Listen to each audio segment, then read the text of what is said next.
sheets are in and the match committee has rewarded the 22 players that secured that impressive win over Geelong last week. Plus, 3 youngsters have also been named in the extended squad that will take on the Western Bulldogs this Sunday. Round 10 marks the AFL's Indigenous round, and we'll hear from Travis Varco about the significance of the weekend's matches. We'll also chat to Director of Football Neil Baum straight out of match committee. But first, let's have a look at the team, and there are 3 additions to Collingwood's 25-man squad that will meet the in-form Bulldogs this Sunday. Ben Sinclair, Jared Witts and Jonathan Marsh are all in the mix to make the final 22 that will be named after training on Friday. If selected, the match will be Marsh's first senior appearance for the season. Meanwhile, Witts has not featured at senior level since injuring his hand in round 1. Director of Football Neil Baum spoke to Collingwood media a short time ago and told us about the healthy state of our list.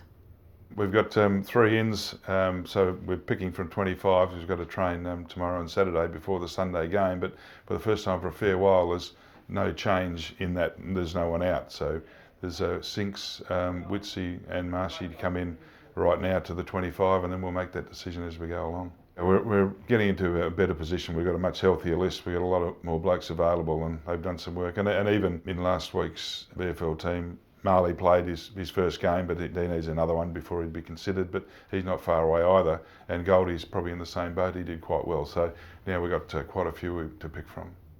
Well, as we mentioned off the top, this week marks the AFL's Indigenous round, where the league and its clubs celebrate the contribution of Aboriginal and Torres Strait Islanders to our game.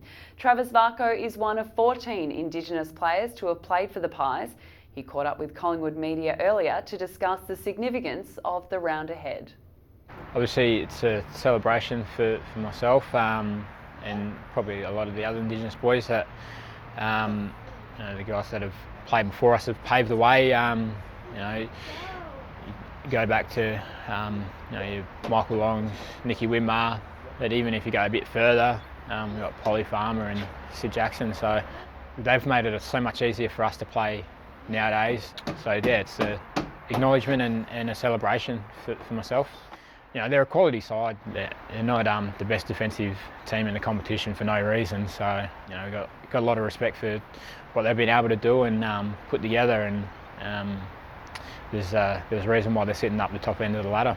And this week's match carries further significance as it marks the 17th annual Robert Rose Cup between the 2 clubs.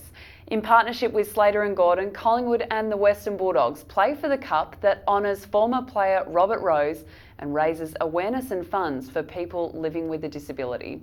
Robert was a sporting prodigy, having played football for both the Magpies and the Bulldogs before becoming a quadriplegic in a car accident in 1974. The Robert Rose Foundation was formed in his honour after his passing 25 years later. Well, with both Indigenous round and the Robert Rose Cup being celebrated this Sunday, there's plenty to play for at the MCG.